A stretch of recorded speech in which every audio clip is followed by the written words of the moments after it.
早上那台 JETS 来，答案揭晓。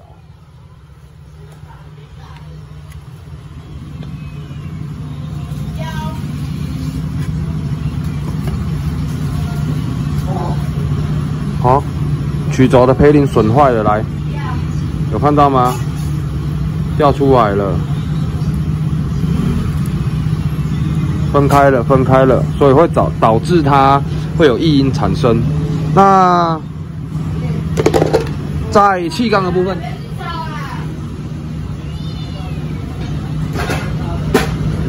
活塞。 在气缸的部分呢，又小小的刮痕哦。看活塞这边比较准，活塞来看到了吗？这个通常就是有沙子造成的，代表你的进气系统啊，应该很久没有清理了哦。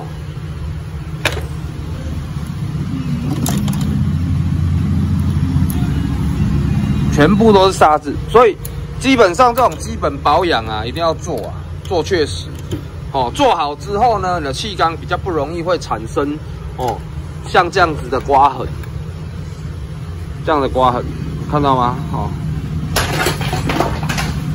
那培林的部分呢，可能就比较没有办法，因为培林的部分呢是时间到了它可能会坏，可能不会坏，所以这个就比较难去判断。